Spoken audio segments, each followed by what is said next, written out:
Assalamualaikum warahmatullahi wabarakatuh.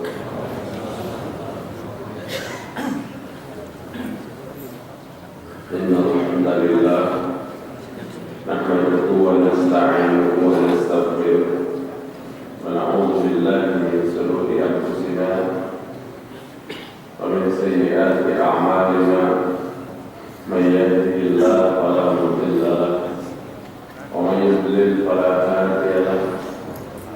أشهد أن لا إله إلا الله أشهد أن لا إله إلا الله وحده لا شريك له وأشهد أن محمدا عبده ورسوله. قال الله سبحانه وتعالى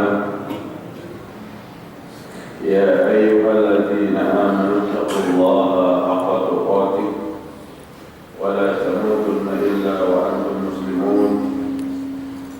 يا أيها الناس اتقوا ربكم الذي خلقكم من نفس واحدة وخلق منها زوجها وبث منهما رجالا كثيرا ونساء واتقوا الله الذي تساءلون به والأرحام إن الله كان عليكم رقيبا.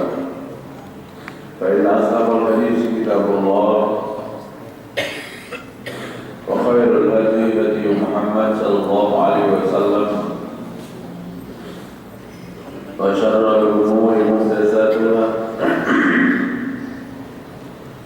وكل محدثة بدعة وكل بدعة ضلالة وكل ضلالة في النار.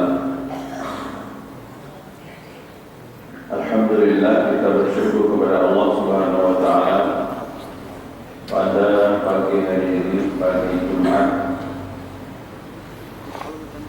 tanggal 8 Mei 2015, tanggal 19 bulan Rajab 1436 Hijriah. Alhamdulillah, Allah masih memberikan kesehatan kepada kita dan Allah masih memberikan semangat kepada kita untuk menuntut ilmu agama, memahami dinul haq, memahami agama Allah Subhanahu wa taala. Dan orang yang mengerti terhadap agama Allah adalah orang yang baik menurut Rasul sallallahu alaihi wasallam.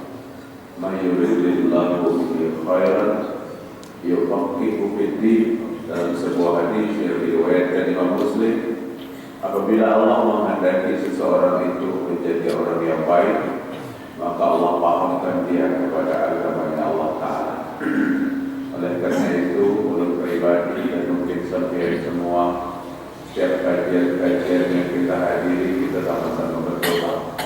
Mudah-mudahan Allah memberikan kepahaman kepada kita, kepahaman kepada ayat-ayat Allah, kepahaman kepada hadis Rasul sallallahu alaihi wasallam, sehingga tidak sulit bagi kita untuk mengamalkan dan mempraktekkan dalam kehidupan kita sehari-hari. Bapak-bapak, ibu-ibu, jamaah masjid mujahidin rahimakumullah.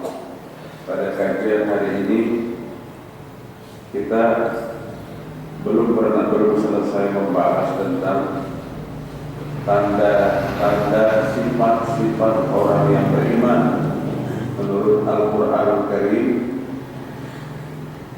Tanda-tanda dan sifat-sifat orang yang beriman. Kalau boleh kita ulang sebentar dari beberapa macam yang sudah kita sampaikan. Yang pertama, menurut Allah di dalam Al-Quran, orang yang beriman itu adalah orang yang bertakwa.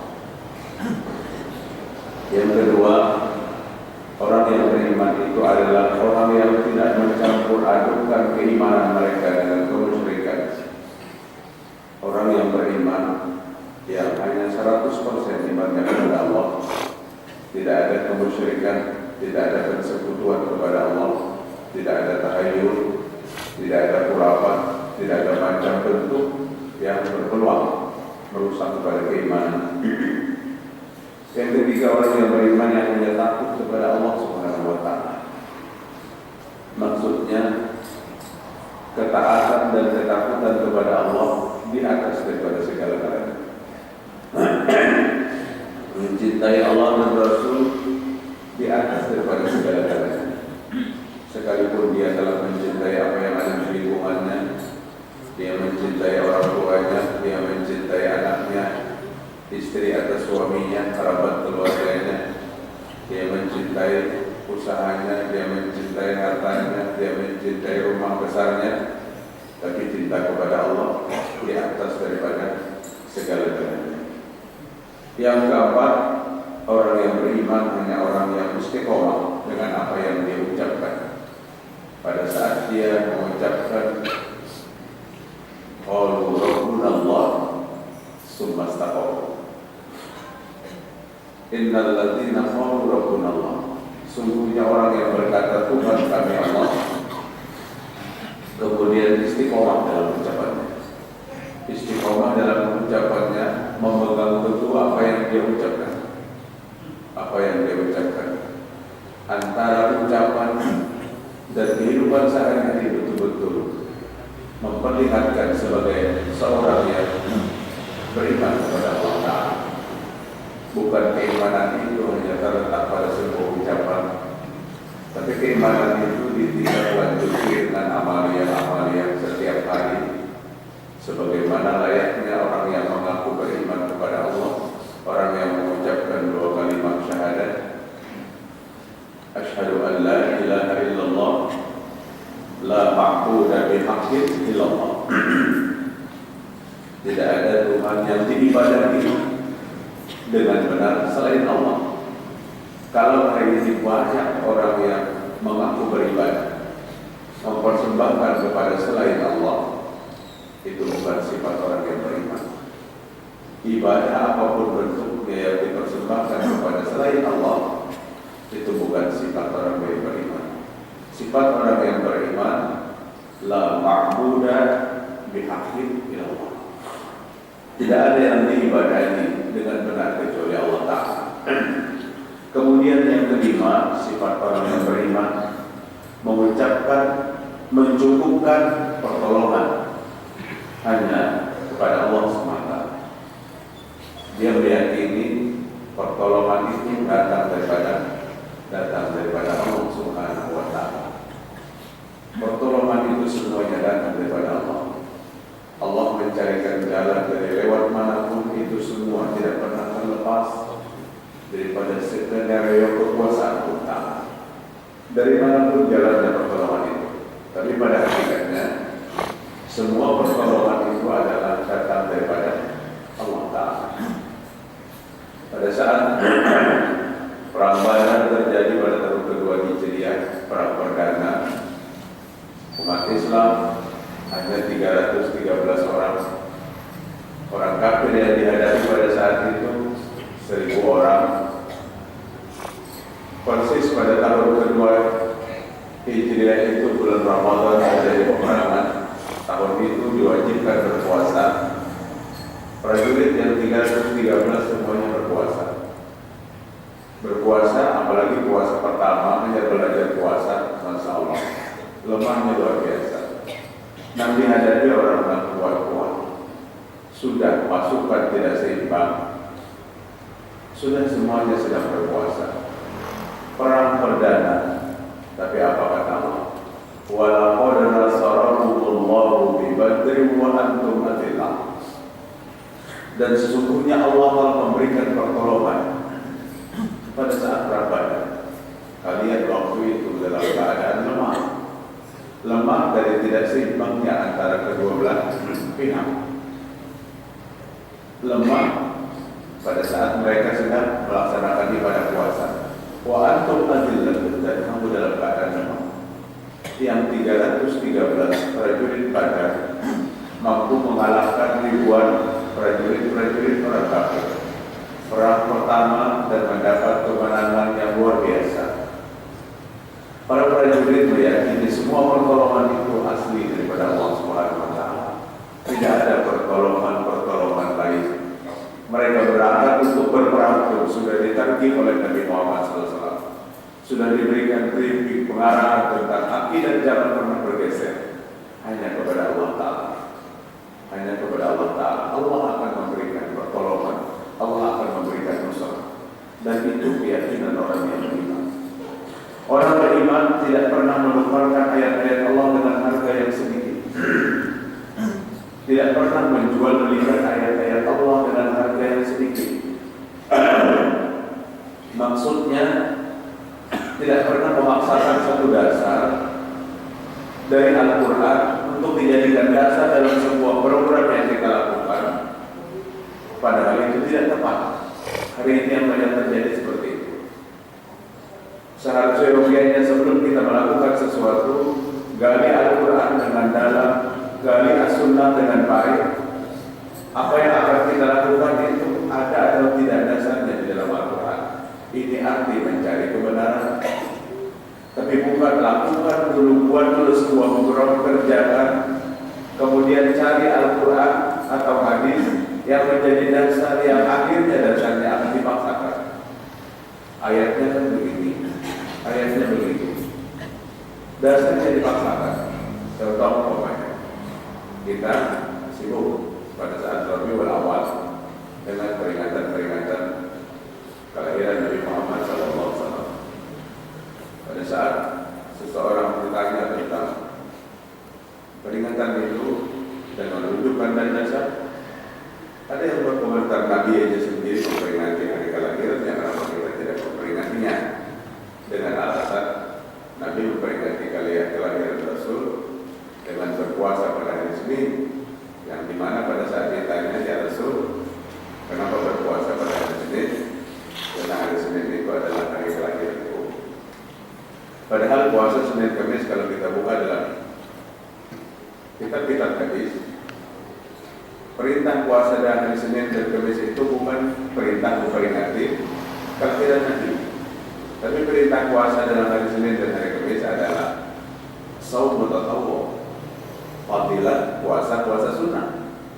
Lihat aja puasa sunnah, 8 puasa sunnah yang disunahkan oleh Nabi Muhammad SAW, termasuk hari Isnin dan hari Kamis, masuk dalam bab as-saum tatawwu, bab puasa sunnah, bukan dalam bab peringatan Maulid Rasul. Artinya jangan pernah memaksakan sesuatu yang tidak dasarnya untuk itu. Akhirnya kita bukan mencari kebenaran, tapi kita mencari pembenaran. Kalau kita mencari pembenaran, apa yang kita buat dalam dasar dipaksakan, mempertaruhkan ayat dan hadis Rasul Sallallahu Alaihi Wasallam dalam satu bentuk program yang tidak sesuai dengan apa yang disampaikan oleh Allah. Orang yang beriman tidak seperti itu. La yashtaruna bi ayatillahi tsamanan qalilan. Mereka tidak memperjualbelikan ayat-ayat Allah dengan harga yang sangat sedikit. Kemudian yang ketujuh, sudah juga kita sampaikan, orang yang beriman adalah orang yang yakin akan bertemu dengan Allah Ta'ala, akan bertemu dengan Allah. Kita semua akan berhadapan dengan Allah, baik dalam kondisi menjadi orang yang baik atau dalam kondisi menjadi orang yang tidak baik. Semua akan dihadapkan kepada Allah Ta'ala.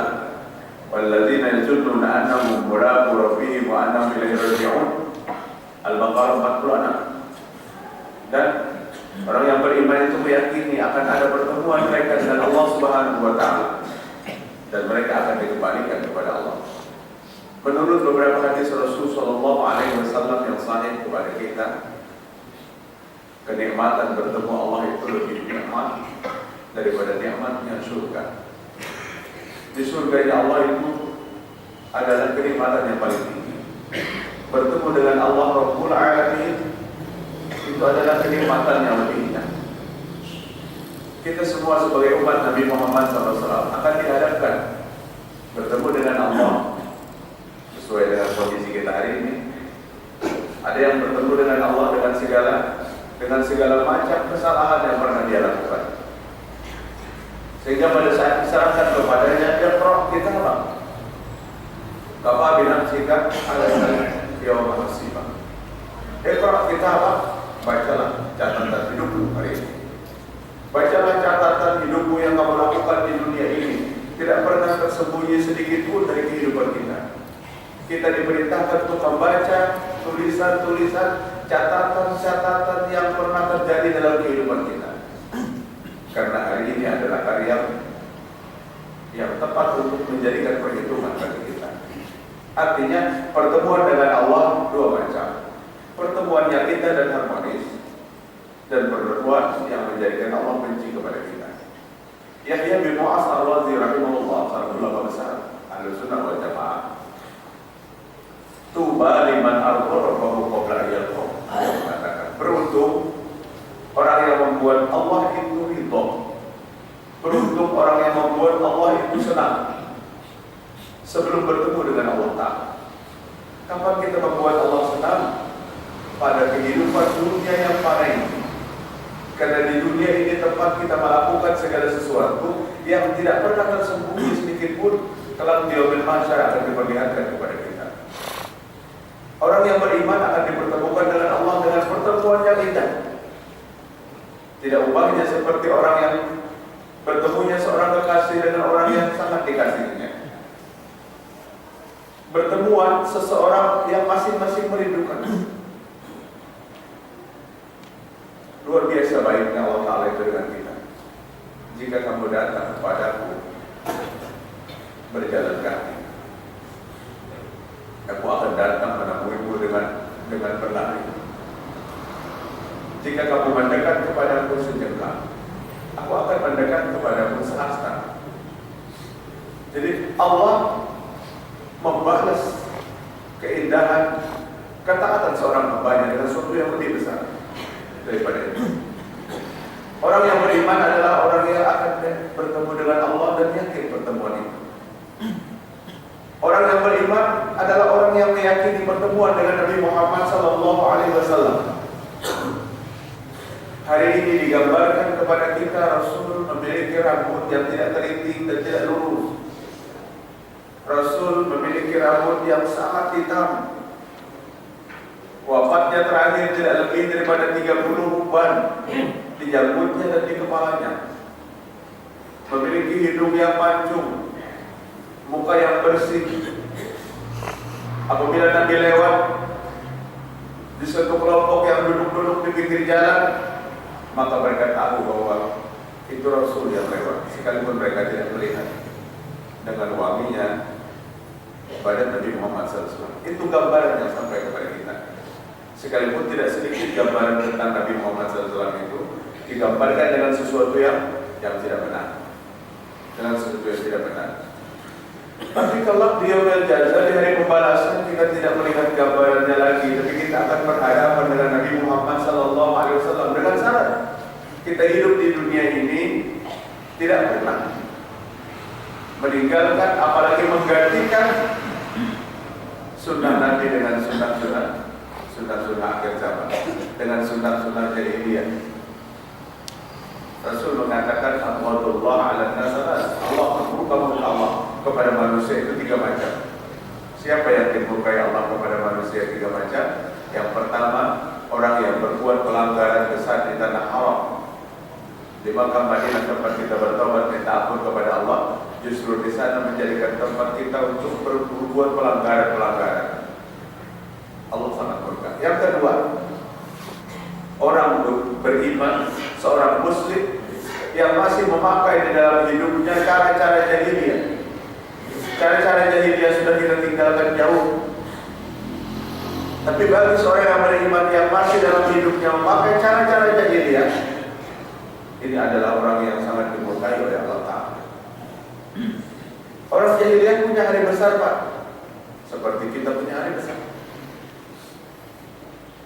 Nabi bertanya kepada penduduk Madinah yang bersuka cita, bersukaria. Pada saat Nabi datang ke Madinah, kalian sedang memperingati apa? Dan mereka berkata, ya Rasul, kami memperingati hari besar yang ditinggalkan oleh nenek moyang kami sejak zaman jahiliyah. Artinya hari besar yang diperingati adalah hari besar jahiliyah. Maukah kamu aku gantikan, Allah akan menggantikan hari besar jahiliyah kalian dengan hari besar Islam? Apa dua hari besar yang Nabi tawarkan? Yaumul Idul Fitri wa Idul Adha. Hari raya Idul Fitri dan hari raya Adha. Hari raya Fitrah dan hari Adha. Orang yang lembut hatinya, orang Ansor itu sangat lembut hatinya. Ditawarkan Nabi seperti itu, boleh ya Rasul? Boleh digantikan. Sejak itu tercatatlah di dalam kehidupan umat Islam di Madinah, hari besar Islam itu dua.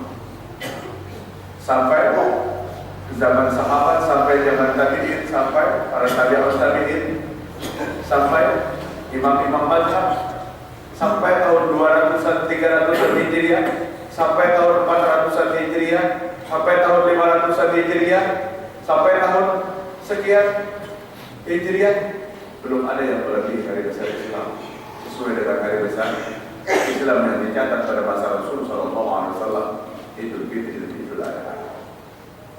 Tapi hari ini hari besar Islam sudah Allah alam berapa macam, 6 atau 7 macam. Mungkin 5 tahun lagi bisa tambah 10 macam hari besar Islam.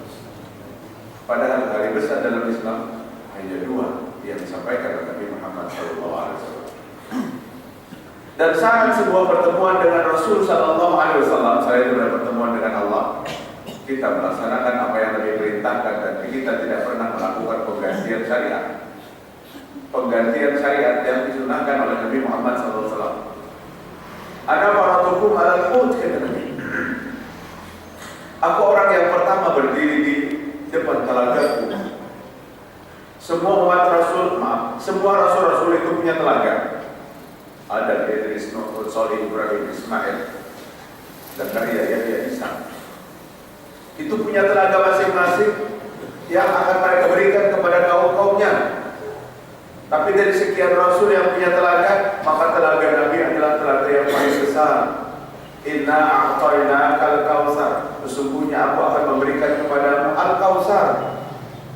Sebagian mufassir al-khairul katsir, kebaikan yang banyak. Aku akan memberikan kepadamu kebaikan yang banyak. Dalam penjelasan yang lain, coba kita lihat dalam tafsir Al-Jalalain yang ditulis oleh Jalaluddin As-Sayyuti dan Jalaluddin Al-Ma'ali. Al-Kautsar adalah buah haudun fil jannah, sebuah telaga di surga. Aku akan berikan kepada wahai Muhammad telaga di surga. Dalam hadis yang sahih, seberapa luas telaganya Nabi Muhammad SAW, sumurnya Nabi Muhammad SAW, yang airnya apabila sekali meminumnya tidak akan haus selamanya, dan itu akan Nabi berikan kepada umat-umat yang mencintainya dan mengenalnya. Disebutkan dalam sebuah hadis yang diriwayatkan Imam Bukhari, telaga Nabi itu dikelilingi dalam perjalanan 1 bulan dengan kendaraan unta. Jadi kalau dari pojok A kemudian mengelilingi telaga Nabi sampai ke pojok A lagi, perjalanan 1 bulan kendaraan unta, bukan kijang inovator, kendaraan unta. Tapi sebulan unta berjalan, bukan sesuatu yang sedikit, luas sekali. Karena Nabi berhijrah dari Makkah ke Madinah 8 hari. Dari Makkah ke Madinah 8 hari, itu perjalanan 450 km. Seberapa besarnya telaganya Nabi Muhammad SAW. Ana faratukum alal qut, aku berdiri di muka telagaku pertama kali. Dan aku menanti datangnya umat-umatku untuk mengambil air telaga itu. Setelah itu berdatangan golongan-golongan dari umatku untuk meminta air telaga itu. Dan aku mempersilahkan agar mereka meminumnya. Daripada saat mereka tinggal 1 langkah dengan telaganya Nabi, waktu itu maka dia dilemparkan jauh dari. Dijauhkan dariku. Ada yang mengatakan dalam riwayat yang lain, maka dipegang rambutnya dan ditarik, dilemparkan. Dan Nabi berkata, ya Rabb, ada ashabi, ya Rabb, itu umatku. Ya Allah, umatku kenapa diperlakukan seperti itu? Apa dijawab? Annaka la tadri ma ahdatsu ba'dak. Engkau ya Muhammad tidak pernah tahu. Dia telah menggantikan sunnahmu, ajaran-ajarmu, dengan ajaran-ajaran yang baru di dalam Islam. Sunnahmu dia tinggalkan, dia bangkit dengan amalan-amalan yang tidak pernah dikenal pada zamanmu. Itu yang dilakukannya. Mendengar penjelasan itu, Nabi mengatakan, sumpah, celaka orang yang telah mengganti sunnahku, ajaranku dengan sesuatu yang baru, dengan sesuatu yang beda dalam Islam. Ini penghalang kita untuk bertemu Nabi. Kadang dia berteriak seolah dia paling mencintai Nabi Muhammad SAW. Tapi dalam teriakan itu dengan bentuk sesuatu yang baru, justru ini menjadi penghalang untuk bertemu dengan Rasul Sallallahu Alaihi Wasallam. Imam Malik rahimahullah mengatakan, tuntutlah ilmu kepada siapapun, kata Imam Malik. Seorang ulama besar, berapa pak gurunya Imam Malik itu? 900 orang. Imam Malik punya guru 900 orang, 300 dari kalangan tabi'in dan 600 dari kalangan tabi'ut tabi'in. Apa kata Imam Malik? Tuntut ilmu kepada siapapun, tapi kalian jangan ambil ilmu kepada 4 orang. 4 orang ini jangan diambil ilmunya. Pertama, orang yang nyata bodoh dan luar biasa bodohnya. Tahu ngomongnya luar biasa tentang kita. Makanya jangan ambil ilmu kepada orang yang jelas sekali kebodohannya. Hari ini dunia pindah dan kiamat, di mana bodoh-bodoh itu tidak dipintarkan. Anda kemana? Anda kepada orang pintar saja. Teliti dia SD jalan kaman. Yang datangnya kan pintar juga. Nanti takut apa? Nanti tanyakan apa masalah yang gaib, nasib besok, apa nak gawe yang bagus apa? Banyak kan terjadi seperti itu. Datang tuan guru takut gawe ya. Tuan gurunya non pintar, aku aja ada pegawai itu di sini cerita. Ini pada datang diperiksa telapak tangan, biar ini berumah kalau sebenarnya berumah. Apabila biar berumah, biar mendapatkan hasil yang luar biasa. Jangan takut. Aku pada dari sisi perumahan, sebuah golongan disuruh rumah. Jangan pernah datang kepada orang yang nyata bodohnya, dan jangan kamu menimba ilmu kepada orang yang nyata bodohnya, maka kamu akan disesatkan. Yang kedua, jangan pernah menggali ilmu kepada orang yang suka berdusta. Baik berdusta dengan Allah, auzubillah min dzalik, atas nama Allah, atas nama Rasul, dan berdusta dengan sesama. Apabila kita menggali ilmu kepada orang yang suka berdusta atas nama Nabi Muhammad sallallahu alaihi wasallam, padahal bukan datang daripada Nabi, kita akan terperangkap kepada kedustaan itu. Imam Syafi'i rahimahullah, boleh kata Imam Syafi'i menyampaikan hadis palsu untuk menjelaskan hadis ini palsu. Angkat aja hadis palsu sepanjang-panjangnya, tapi katakan yang saya sampaikan itu pada jamaah itu hadisnya palsu, untuk mengurangi pengamalan kepada satu amalan yang didasari oleh hadis palsu. Hari ini tanggal 19 Rajab, ada sebuah hadis yang berbunyi, bu'aistu nabiyyan fi yaumi 27. Aku diangkat menjadi nabi pada hari ke-27 Rajab. Faman shoma dzalika al-yaum kafaratun 60 syahr. Siapa yang berpuasa pada hari 27 Rajab, maka dosanya diampuni 60 bulan. Hadisnya palsu, artinya supaya kita bisa menggawe. Mumpung 27 Rajab belum datang. Jangan kena pas 27 Rajab, waduh, pungut-pungutan. Apa dengan apa? Ambil puasa, kenapa jadi puasa? 60 bulan diampuni dosa kita. Hadisnya palsu. Boleh kita angkat untuk menjelaskan kepalsuan, supaya kita jangan menjadi pembohong. Kata Imam Syafi'i rahimahullah, pada saat orang mengerti hadis itu palsu, kemudian dia sampaikan tanpa mengatakan identitas kepalsuan hadis, bahwa kata itu orang yang pembohong. Kadang-kadang orang yang pembohong itu justru banyak berpenampilan yang meyakinkan. Tahu hadisnya palsu, tapi tidak dicentrakan kepalsuannya. Jangan kalian menuntut ilmu kepada orang yang suka berbohong. Ketiga, jangan kalian menuntut ilmu kepada orang yang suka mengganti-ganti syariat Allah, syariat Rasul dengan amal yang baru. Kenapa? Pada saat amal yang baru itu hadir satu, maka sunnah tenggelam satu. Pada saat amal yang baru itu hadir 1000, maka 1000 sunnah tenggelam. Pada saat amal yang baru itu dilakukan oleh orang yang senegeri ini, maka senegeri ini akan jauh dari sunnah Nabi Muhammad SAW. Padahal kejayaan manusia, kebahagiaan manusia, kesuksesan manusia, kedamaian manusia terletak sejauh mana kita memegang teguh sunnah Rasul Sallallahu Alaihi Wasallam. Jangan menganggap enteng dengan bid'ah. Tapi hari ini kita anggap enteng karena kita berkeyakinan bid'ah itu dua, dhalalah dan hasanah. Kami umat hasanahnya aja. Kada umat dhalalah. Kada umat dhalalah, kada apa. Padahal Huzaifah al-Yamani radhiyallahu anhu, salah seorang sahabat Nabi Muhammad sallallahu alaihi wasallam, gurunya Huzaifah al-Yamani ini gurunya Imam Hasan al-Basri, seorang ulama tabi'in yang lahir pada tahun 21 Hijriah. Dia berguru kepada Huzaifah, seorang ulama hadis. Di kalangan sahabat juga cukup banyak meriwayatkan hadis. Apa kata Huzaifah al-Yamani?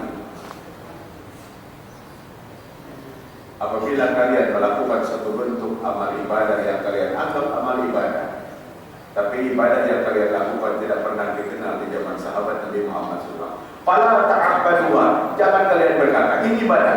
Jangan kalian berkata ini ibadah. Sesuatu yang tidak pernah dilakukan oleh nabimu, yang dilakukan oleh para sahabat nabimu, jangan katakan itu ibadah. Pak, kenapa menggawe itu? Ini kesenian biasa. Silakan kalau kesenian biasa.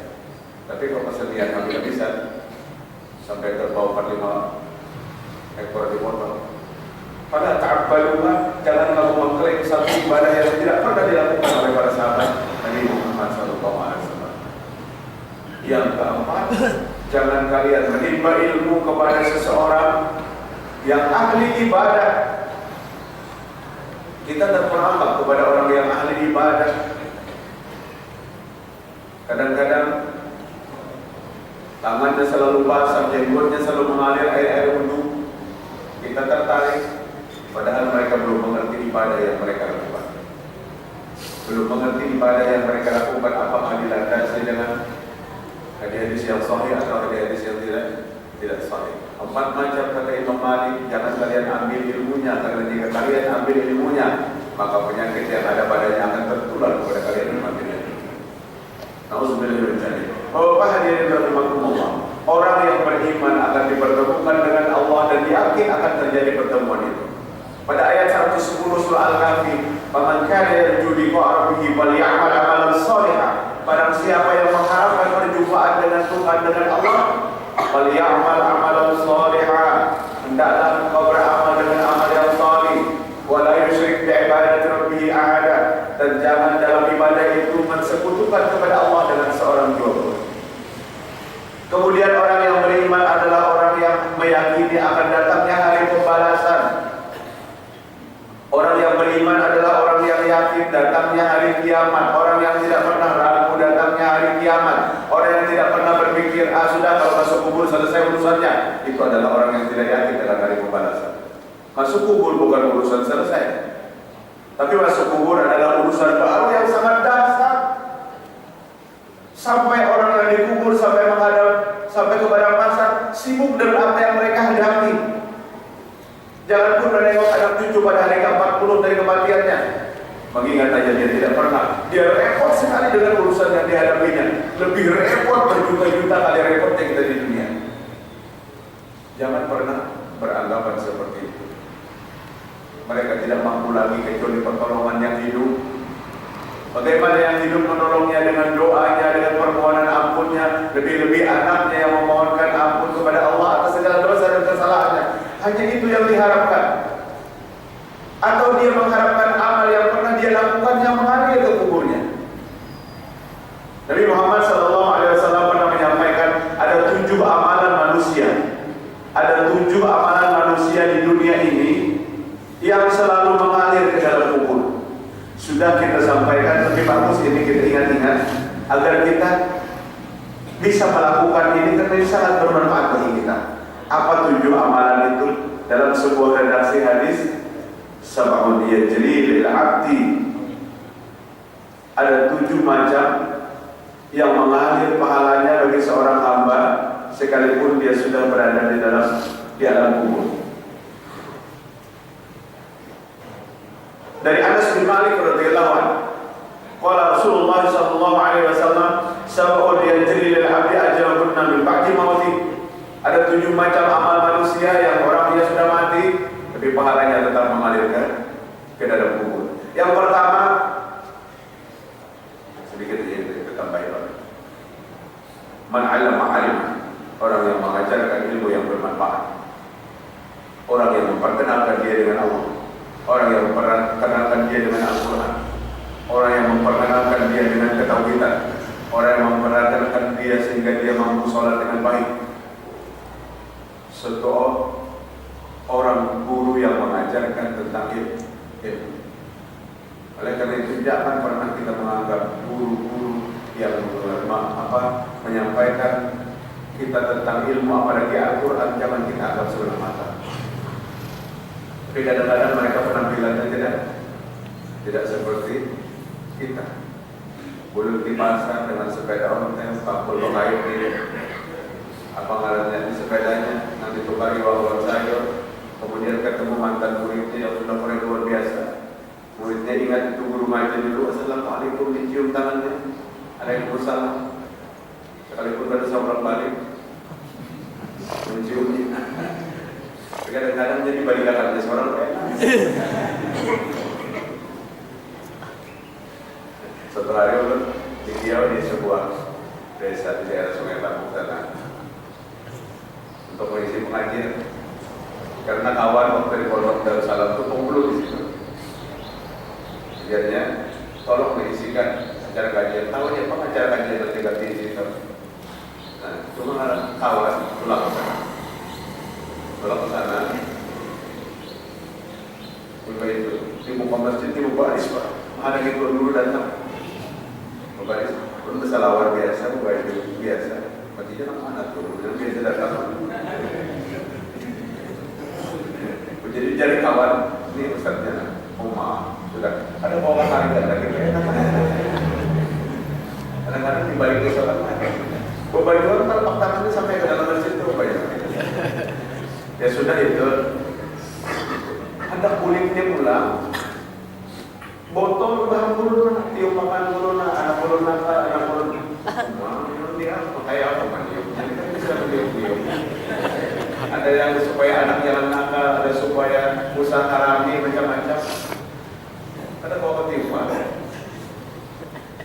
Itulah pada saat pelajaran agama itu tersendat. Bapak hadirin, orang yang mengajarkan kepada kita ilmu agama yang bermanfaat jangan dianggap remeh. Pada saat bertemuan dengan mantan guru mengajinya yang menghatamkan Al-Quran sampai selesai, tapi dia sudah menjadi orang yang terhormat, dia sayang, dia mencium kepada gurunya. Setelah dia keluar, dia bertemu dengan teman sekantor, kawan sekantor datang pun dia pakai dicium tangan.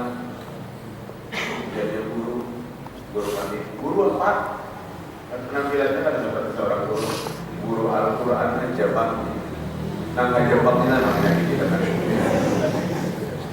Guru Al-Quran Jabang. Seolah-olah guru Al-Quran itu dianggap sebelah mata. Padahal Nabi mengatakan khairukum man ta'allama al-Quran wa 'allama. Guru yang terbaik, murid yang terbaik adalah guru dan murid yang belajar dan mengajarkan Al-Quran. Yang kedua, pahalanya yang mengalir terus sekalipun kita sudah ada di dalam kubur. Wa ajrun nahron, orang yang mengalirkan sungai yang buntu. Sungai buntu, mana kan kalau buntu? Kalau mau dilewati Bayu lagi, dialirkan. Pahalanya apabila orang itu mati mengalir. Bukan sengaja dibuntui. Ini nyata-nyata sungai ditambah. Ini kawan-kawan. Ini sungai yang dialirkan sehingga mengalir, airnya deras dan dimanfaatkan oleh orang banyak. Pahalanya mengalir. maaf, terbiasa membuang kantong ke dalam sungai, sadarlah kita istirahat. Karena ini mengganggu orang lain, Apabila banyu naik, Masya Allah, di jembatan Pasar Lama Barat lewati lalu timbang, berdiri di atas sampah, di atas banyu jatuh bawah. Kenapa? Karena banyak yang tidak mengerti menutup sungai itu bukan dianggap satu dosa, padahal itu satu dosa yang besar untuk kepentingan orang banyak. Yang ketiga, orang yang menggali sumur untuk airnya diminum. Bahari kan kita sebenarnya sumur gali, buatlah sumur masing-masing per rumah. Kalau di kampung Hulu itu satu RT itu suatu sumur besar, kalau musim kemarau itu dipelihara, diambil airnya. Orang yang membersihkan sumur adalah orang yang mendapatkan pahala. Kemudian orang yang menanam kurma. Kenapa Nabi menyebutkannya dengan menanam kurma? Karena kurma adalah tanaman yang luar biasa, yang saking hormatnya tanaman kurma, Allah menyebutkan kurma itu, disebutkan kurma itu di dalam Al-Quran dalam kalimat yang berulang-ulang. Bahkan ada nama surah yang namanya surah kurma. Ada apa? Ada surah An-Nahl. Nakhlun al-barasa nakhlun. Padahal hadis Nabi ini bukan kurma aja. Di sini kurma di mana kita tanam? Tidak ada kurma. Jadi tanamlah tanaman yang buahnya bermanfaat bagi yang setelah kita. Itu luar biasa. Jangan pernah berpikir, kalau ditanam ini tidak ada sempat makan juga. Khalifah Harun ar-Rasyid menemukan seorang tua yang sedang menanam kurma, menggali lubang kemudian meletakkan anak kurma dalam lubang untuk ditanam. Kata Khalifah, orang tua, kurma itu berapa tahun hanya membuat, pian sudah bungkuk, maksudnya pian tidak makan juga lagi, pian tanam. Apa kata orang tua tersebut? Khalifah, saya tanam ini untuk orang yang sesudah saya, karena kurma yang saya makan hari ini tanaman orang yang sebelum saya. Namun makan hari ini, wahai Khalifah, tanaman ini tidak berubah lagi. Jadi aku harus menanam untuk orang yang akan datang. Jika aku tidak menanam, aku orang yang zalim, wahai Khalifah, kepada generasi penerus. Terperama Khalifah Harun ar-Rasyid dengan jawaban itu. Buahnya yang dimakan oleh binatang dan dimakan manusia bermanfaat. Orangnya mati, mengalir pahala. Ya kadang-kadang ada rasa kejengkelan ternak yang datang ini dalam bentuk sebiji dua biji membawa paruh.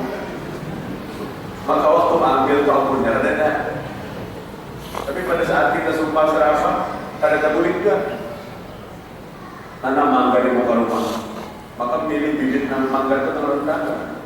Buah pertama 10 biji, bungkus oleh kantong plastiknya, bahagia bahkan menghadang 10 dimasak.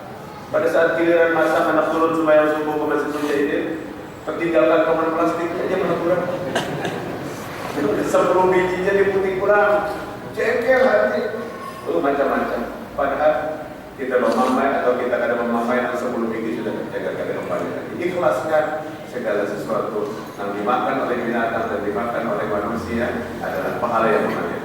Yang berikutnya, al-khafar bi'ran, al-warasa naflan, al-bana masjidan. Orang yang membangun masjid, memberikan tanah untuk wakaf masjid, tanah yang dibangun, memberikan mal, amwal, harta, berapapun jumlahnya, tidak mesti harus sebuahan. Dan orang yang mengurusi kepengurusan ini dengan jujur, dengan adil, ini 3 komponen yang akan mendapatkan rumah-rumah di surga Allah. Pahalanya mengalir jika dia mati. Yang mewakafkan harta, yang mewakafkan tanah, mewakafkan harta, dan orang yang mengurusi keluar masuknya uang masjid dengan amanah. Ketiga-tiganya mendapatkan rumah-rumah di surga Allah.